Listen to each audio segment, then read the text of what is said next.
hidup kekal. Nanti akan datang lagi pada saat Tuhan Yesus datang. Ya itulah doomsday secara massal. Di situ juga ditentukan apakah kita hukuman mati atau atau kita akan mendapatkan hidup kekal. Kalau waktu lalu di Hagai itu kan ada, sebenarnya itu teraplikasi juga sekarang, karena cerita di Hagai itu menceritakan bagaimana Tuhan menyerukan umat Israel untuk kembali.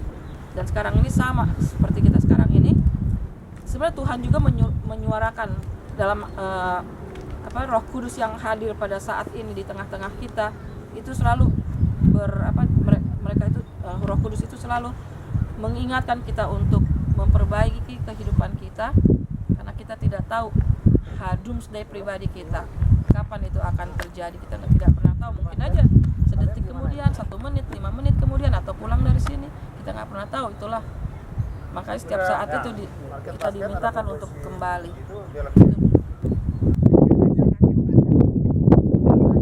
Ya, bagaimana? Mengapa sampai kita hilang pengharapan? Ada? Ya.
Apa yang membuat orang kehilangan pengharapan? Oke, ya. Jadi pertanyaan direvisi sedikit. Apa yang membuat orang kehilangan pengharapan? Aduh, ada kapal bagus sekali ini. Silakan. Ya, Saudara Hertog. Tidak ada orang yang akan tidak mengingat pengharapan. Pengalamannya ya, ini pengalaman pertama om saya ya. Ini waktu dia jatuh sakit di Solo lagi syuting. Dokter sudah lepas sama dia. Sudah menyerah. Dokter bilang sudah nggak bisa diobatin lagi, sudah panggil pendeta. Kebetulan orang Konvoy Pati Costa. Terus pendeta itu berdoa penyerahan. Biasa begitu kan, menyerahkan. Jadi dia berdoa, tiba-tiba dia bangun. Dia bilang jangan serahkan. Nah, berarti dia ada pengharapan. Ternyata dia masih hidup berapa? 10 tahun lagi. Nah, pengalaman saya waktu saya jatuh sakit juga begitu. Biasa begitu saya udah jatuh sakit, saya ada pengharapan untuk sembuh. Kalau saya nggak ada pengharapan, saya udah lewat. Jadi saya rasa semua manusia ada pengharapan. Sampai saya pulang, sampai saya ingat bapaknya, ibunya, siapa nih yang baru datang dari Manado ini tadi malam? Debbie. Datang tadi malam di rumah. Ambu bilang, aduh Her, ngana hebat, ngana kelihatan, ngana ada pengharapan untuk hidup. Karena dia lihat saya rebus sayur-sayuran. Saya cuma makan itu, saya minum itu. Mereka lagi main, saya bilang, enggak, saya cuma makan sayur-sayuran. Jadi ada pengharapan. Kita jatuh sakit, udah mau mati, kita berharap enggak mungkin saya mati, saya ada pengharapan untuk hidup. Jadi, terima kasih. Kita lihat di sekolah sahabat, justru bangsa Israel hilang pengharapan, makanya dia dikasih ini melalui Nabi Zakaria datang untuk revival supaya mereka bisa kembali bangun. Bangsa Israel justru hilang pengharapan itu. Jadi saudara Doni ingin menekankan bahwa pengharapan itu tidak selamanya ada, bisa saja hilang. Contohnya bangsa Israel gitu. Secara pribadi mungkin orang bilang, oh saya ada pengharapan, tapi kita tidak tahu orang lain. Dia pasti merasa dia menghilang pengharapan mungkin karena kesusahan atau hal-hal kesukaran sampai dia merasa oh Tuhan sudah meninggalkan dia. Jadi apakah yang bisa membuat oknum ini yang membuat orang hilang pengharapan itu? Ya. Dan apa metode? Jadi bagaimana? Pertanyaannya Doni belum dijawab ini. Apa penyebab orang kehilangan pengharapan? Atau mungkin pertanyaan bikin lebih jelas lagi ya. Ya. Apa umat Advent itu melakukan revival itu sebenarnya apa salahnya? Memangnya umat Advent banyak yang udah murtad terus dibikin revival. Ini pertanyaan kedua. Doni dulu baru habis itu orang bahas kenapa pertanyaan. Kenapa orang kehilangan pengharapan? Ya, Kurang, karena mereka nggak ada iman, mereka nggak kenal Yesus. Kalau orang kenal Yesus, itu ada harapan. Kita sebenarnya orang Kristen tahu mau kan, interupsi Doni? Doni mau interupsi? Bangsa Israel? kita kan Israel rohani. Iya, tapi mereka Karena mereka udah menjauh, mereka udah sembah banyak ilah-ilah lain, bukan Tuhan lagi. Nah, itu. Karena kalau dia menuruti Tuhan, dia selalu punya harapan. Kalau kita sebagai orang rohani, seperti Rasul Paulus kan bilang, kalau kita tuh nggak punya harapan kalau kita nggak pernah lihat Tuhan Yesus bangkit. Kalau dia mati disalib nggak bangkit, kita nggak punya harapan. Tapi kita punya pengharapan karena udah banyak disaksikan orang Tuhan Yesus sudah ke surga. Mereka lihat Tuhan bangkit, artinya selalu ada pengharapan. Walaupun secara duniawi mungkin yang seperti tadi saya bilang, kita sakit, jatuh sakit, akhirnya meninggal sebagai orang setia. Seperti kita tahu sekarang Mark Finley. Kemarin tadi malam pendeta bilang Mark Finley terkena penyakit bone marrow. Apa itu? Kalau Apa saya itu rasa bone marrow? seperti kanker tulang. Kanker tulang. Nah jadi kurang apa dia pelayanannya? Kurang berapa banyak jiwa yang udah dia tarik? Tapi kenapa dia bisa kena gitu? Tapi kalau dia meninggal misalkan karena sakit ini, bukan berarti dia nggak punya pengharapan. Bukan berarti dia terus, wah ternyata percuma berharap pada Tuhan kayak gitu. Iya, orang lain. Contohnya bangsa Israel aja. Jadi pertanyaan saudara Doni saya kembalikan ke asalnya. Apa alasan orang kehilangan pengharapan? Karena dia tidak punya iman, karena dia tidak kenal Tuhan, tapi tidak menurut. Kalau menurut saya, Ya, ada anggapan pelayan semua sahabat yang lalu kita pelajari bahwa bangsa Israel membangun rumahnya sendiri.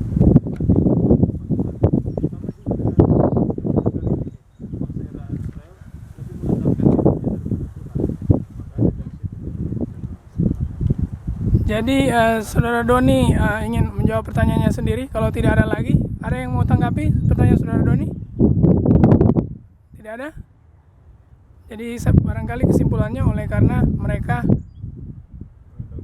mengandalkan diri sendiri daripada mengandalkan Tuhan. Jadi hebat sekali yang saudara Doni bisa menyimpulkan sendiri. Terima kasih. Sekarang kita masuk pada pertanyaan yang saudara Una. Mengapa diadakan revival? Silakan. Mengapa Zakaria mengadakan revival ya? Minta pengampunan dan pertobatan dari bangsa Israel. Kalau saya tanya sama Bunda, apa revival itu kan bahasa Inggris? Bahasa Indonesianya apa? KKR. Coba kepanjangan KKR apa? Kebangunan rohani, artinya bukannya kita tuh sudah mati, bisa juga karena kita memang sudah mati secara rohani. Itu penyegaran, bukan berarti umat Advent berarti udah sempurna, enggak, sama juga. Tapi yang membedakan kita adalah kita menuruti hukum. Menuruti hukum apa? Hukum 10. Menuruti apa yang Alkitab katakan gitu. Tapi umat Advent bukannya berarti rentan terhadap dosa. Umat Advent pun justru kemarin saya tertarik sama pendeta Yopi punya ini ya, setan itu bekerja justru di dalam, bukan di luar, tapi di dalam dia bekerja. Jadi revival tujuannya menyegarkan, membangkitkan lagi. Mungkin yang kita yang udah mati rohani, kita bisa bangkit lagi, disegarkan lagi. Ya, terima kasih. Ada lagi tanggapan yang lain sebelum pertanyaan baru? Saudara Una sudah puas? Sudah, karena dia senyum besar. Ada pertanyaan yang lain? Siana? Erni? Ada tanggapan terhadap pelajaran kita sebelum kita tutup? Saudara Londa? Pelajaran kita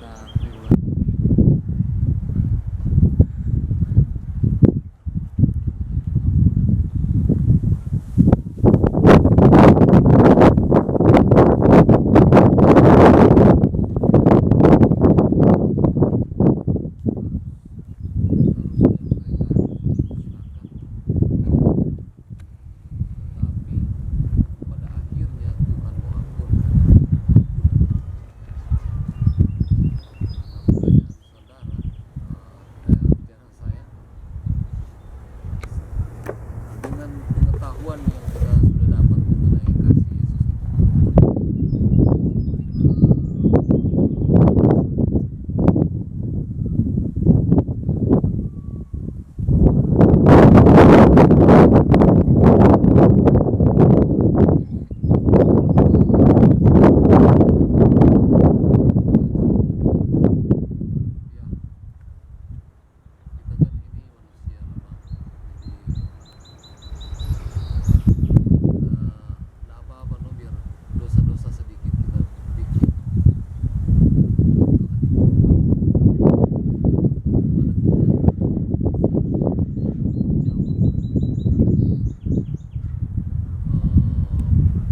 orang yang berpikiran seperti ini. Jadi bagus sekali nih pertanyaan. Kita dah kita suruh kerja keras ya, kadang-kadang kita berpikir kan begitu, suruh kerja Ya. keras.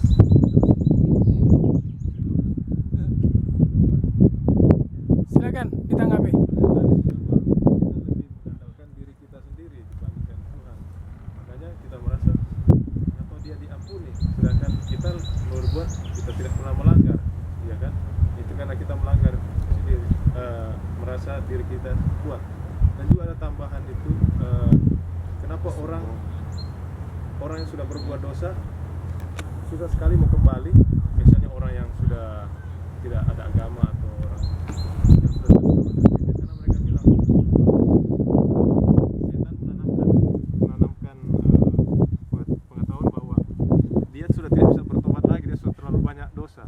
Jadi karena cuma boleh ikut jalan ini juga, karena ngapain lagi masuk gereja, ya kan? Jadi ya kita ikut juga, kita punya pengetahuan sendiri, kita tidak mau masuk gereja, tidak mau dengar apa kata pendeta.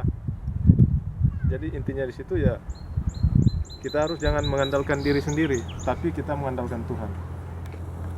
Jadi pertanyaan saudara Londa, kalau saya tidak salah, mengapa pengampunan itu karena terlalu murah, barangkali sehingga kita terus berbuat dosa dan minta pengampunan. Barangkali begitu ya pertanyaannya. Menjadi alasan. Jadi kalau kita berbuat dosa, ya bikin aja, toh ada pengampunan akhirnya. Bagaimana tanggapan saudara-saudara? Kalau saya tambahkan lagi Ya. karena memang sering kita berpikir sekalipun kita ada di dalam gereja Tuhan, ada yang istilah kita sering dengar itu seperti orang yang dia memang kabar sama hati rohani, biar sudah tegur-tegur mau begitu dia. Ya, Padahal dia betul, bilang, betul. saya penting tetap berada di Tuhan, tapi kalau kita melihat dengan kasat mata aja, dia lakukan begini, tapi orang selalu beralasan yang penting tetap ada katanya di bawah. Dalam bahtera. Saya sampai ngomong begini, biar kalian dalam bahasa nanti Tuhan yang kasih keluarkan dari bahasa. Biar kalian keluar, Tuhan yang kasih keluar. Jadi bagus sekali pertanyaannya. Silakan ditanggapi. Bagaimana, Saudari Erni? Apakah berada dalam bahtera itu suatu jaminan bahwa kita akan diselamatkan? Apakah berada dalam gereja Advent menjadi jaminan bahwa kita diselamatkan? Gereja Advent kan tidak menyelamatkan kita. Wah, hebat sekali. Gereja itu tidak menyelamatkan, tapi perbuatan dan penurutan kita itulah yang Mantap. Ada lagi yang mau tambahkan? Ini pertanyaan sangat faktual ini. Jadi walaupun kita berada dalam gereja, kita bisa aja ditendang. Karena kalau Ya. pendapat saya sebenarnya umat Kristen tuh yang ini sih terus terang aja masih juga struggle buat saya secara pribadi ya, karena kita Ya. kan hidup di dunia berdosa. Sebenarnya yang Tuhan kita adalah Christ-like, Christ like life. seperti Tuhan, seperti Yesus. Jadi biarpun kita di gereja kan seperti kata Erli bilang tadi bagus, benar, kita tidak diselamatkan oleh Gereja. organisasi, kita tidak diselamatkan oleh gereja, tetapi kita kenapa kita memilih gereja Advent, pasti kita secara personal punya kesaksian hidup sendiri kenapa kita memilih gereja ini menjadi gereja yang kita menjadi anggota gereja ini, pasti kita ada ininya sendiri, testimoni sendiri. Ya. Cuma sebenarnya Christ-like yang itulah yang diminta Tuhan. Kita mengikuti teladan Kehidupan seperti Kristus. Iya, Christ like life. Christ-like life.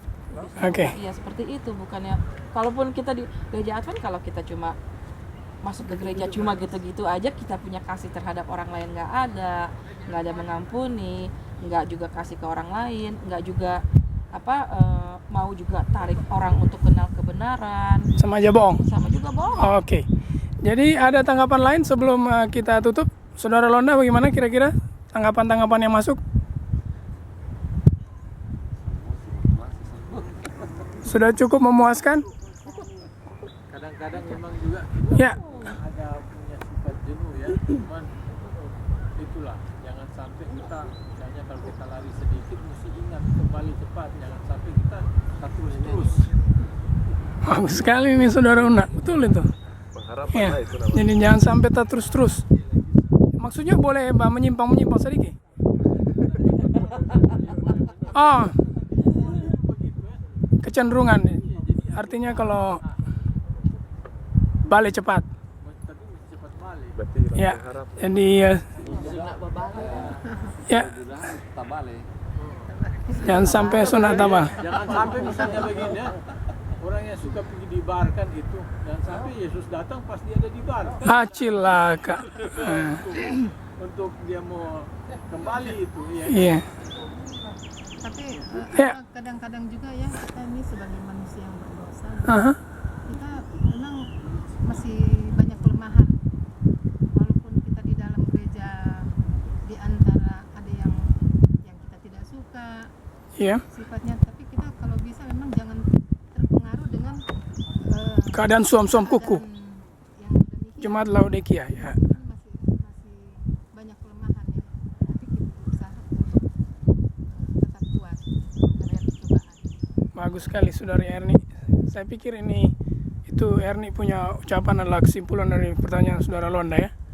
Jadi jangan sampai kita berpikir bahwa kita berada dalam gereja, kita sudah selamat. Justru dalam gereja itulah lebih banyak cobaan seperti Saudara Diana katakan. Nah, dengan demikian kita akan mengakhiri diskusi Sekolah Sabat. Ada satu lagi. Ya, silakan. Kadang-kadang ya seperti kita yang ada masalah-masalah seperti ini. Hmm. Maksud saya kadang-kadang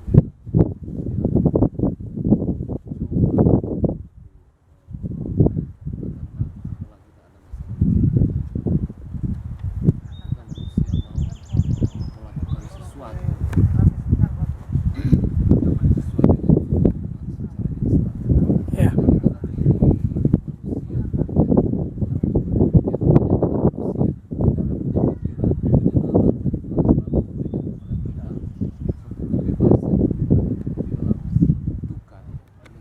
apa yang kita pilih, entah itu baik atau jahat. Tapi kita jangan seringkali memaksa seseorang untuk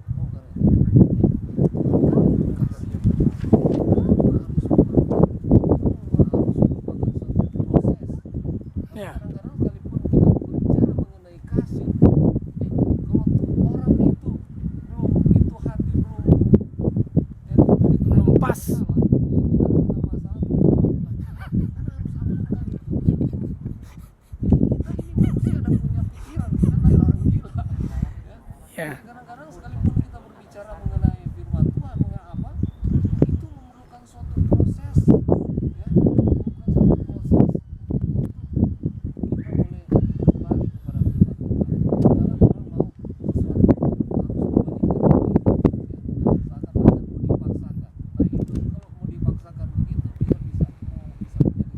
bisa jadi masalah ya. Tersebut. Jadi kita berhati-hati di dalam menghadapi satu masalah. Ya bagi saya ini di pikiran saya ya. Kita harus lebih banyak sabar, lebih banyak berdoa karena saya juga berkumpul. Saya terus terang karena orang yang ada di sini, saya dengan Aaron ya. Saya bilang saya ini bertahun-tahun bermasalah dengan dia. Tidak ada apa-apa tiba-tiba dia ngomong begini. Loh, padahal kita baru ketawa-ketawa. Kehidupan Baru kita ketawa. kita tujuannya mau selamat toh. Jadi kalau mengikut Yesus katanya pikul salib. Nah, orang mau suka ke surga semua kan tujuannya begitu kan? Iya. Jadi kalau mau ke surga bagaimana? Ellen White katakan kedamaian kita harus ciptakan di dunia ini, bukan kita ciptakan di surga. Amin. Jadi bagus sekali ini Saudari Anita punya tanggapannya. Seperti contoh. Jadi itu memerlukan satu proses. Memerlukan waktu. Ya. Jangan kita pas kita bicara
Alia kemari.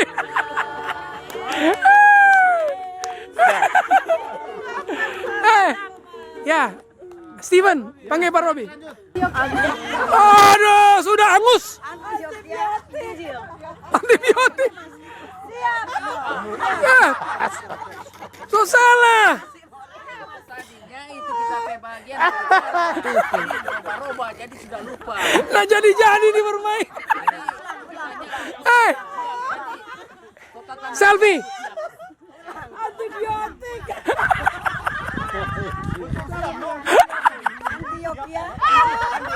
Injil. Siap. Siap. Ulang. Ulang. Siap. Injilnya ada Injil. Ya. Siap. Babylon, Injil. Siap.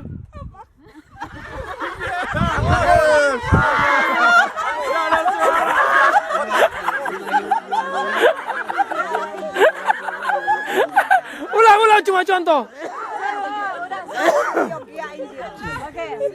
Siap. Kabarkan Ninewe. Ninewe Injil. Siap. Kabarkan Antioquia.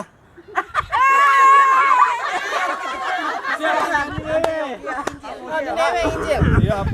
Kabarkan Antioquia. Siap. Kabarkan Ninewe. Ninewe Injil. Siap. Kabarkan Ninewe.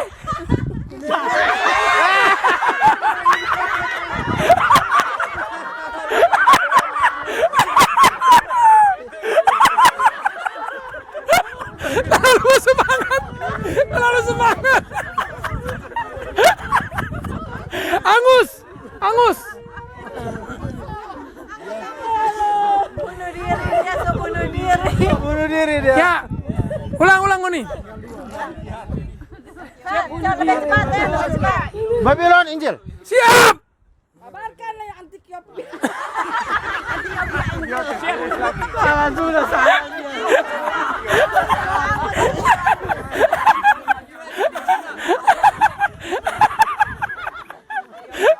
Ya, sekarang betul-betul.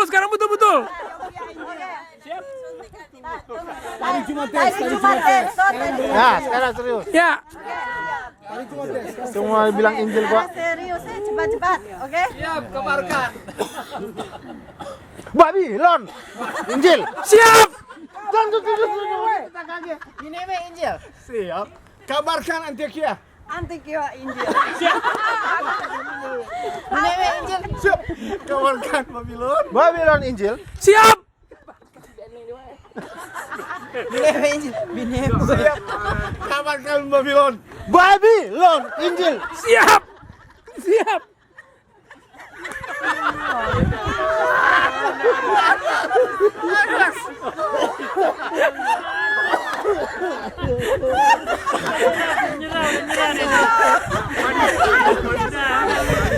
Satu sebuah antibiotik, satu hukuman.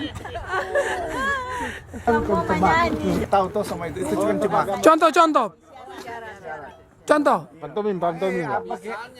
Misalnya contoh, Contoh soal. wanita bak ini dia, Yesus dibaptiskan. sudah itu contoh. Ah, sekarang semua DP betul. Semua DP betul nih. Loh, bagi kelompok. Iya, kelompok 1, 2, 3. Kelompok ini tak bisa tebak di Iya, ini Ya. kelompok 1, kelompok 2, kelompok 3. Minum. Pendeta namanya Steel Martin, dia seorang pengkhotbah sedang diundang untuk berceramah berkhotbah di satu tempat yang berjam-jam dari rumahnya. Tapi istrinya sakit keras. Jadi dibilang ada mungkin saya cancel saja ini khotbah saya di sana. Jadi anaknya bilang, "Oh, Bapak jangan cancel itu khotbah. Tuhan akan memelihara ibu." Iya. Jadi Itu dia. Apabila damai perjalanan. Aduh, belum habis tuh cerita. Shano so jawab. Tuhan peliharakan.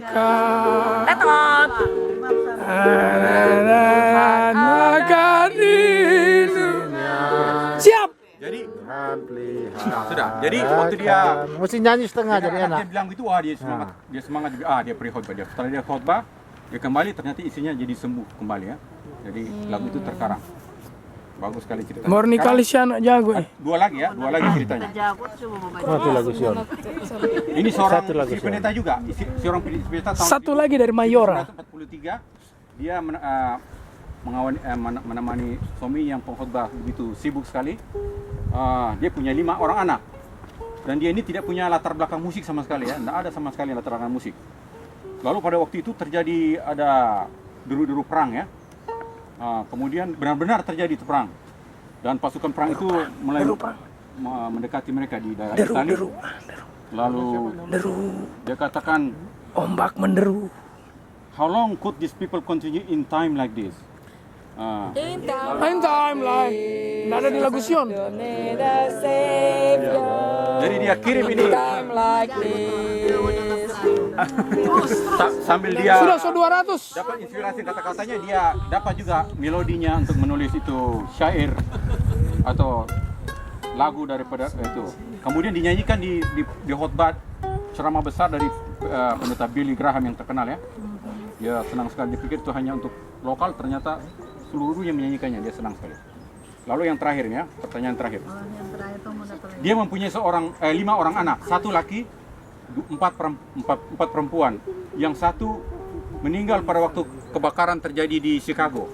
Ya, anak laki-lakinya, satu-satunya satu laki mati di Chicago. Lalu dia mau refreshing, mau ambil jalan-jalan ke Inggris. Lalu dia bilang, mari kita ikut kapal ini. Lalu Salah. dia dikirimlah duluan ya. Dia belakangan dengan isinya. Ya itu. Ya, anak yang 4 itu pun When mati. peace like us, when peace like Dia nih betul. Magisian nomor 30 Hah? When peace like Well with my soul. Ya. Jadi 55 anaknya mati semua. Dia saja yang hidup karena Jeffrey lebih dulu Mar, dia mulai dari ref. trip yang berikut kalau dia ikut ke kapal dan dia hidup. Terjadilah ini lagu. Siapa tuh orang untung terus kan? Bagus sekali nih Jeffrey kau tengok. mengetahui sejarah dari penulis lagu. Ya, sudah selesai. Kalau masih ada Nanti ada time lagi. Banyak ini. ada masih mau acara? Ya masuk aja. Masuk aja sampai setengah 9. Acara juga tapi pakai lagu Sion. Jadi habis Setengah 9, 5 menit lagi. Setengah 8. misalnya Highway Surga ya, 210. So musuh sekarang nah. Cilaka.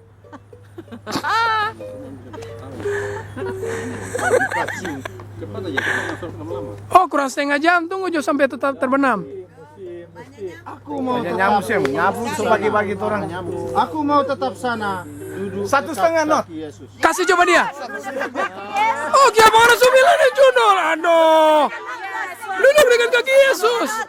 Nggak usah ada knot, Jo. Nggak usah. Apa? Apa? Duduk dekat kaki Yesus. Ada knot.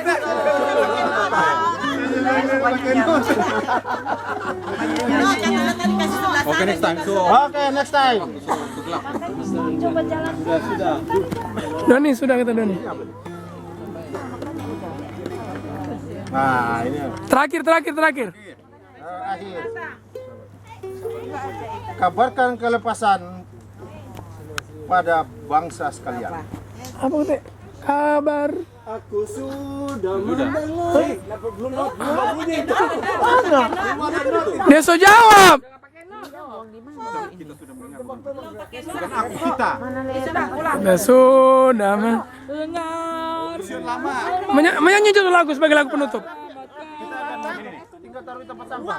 Cukup dulu kita menutup sahabat, terus sampah-sampah, ada tempat sampah yang boleh buang. Kita menutup acara kita.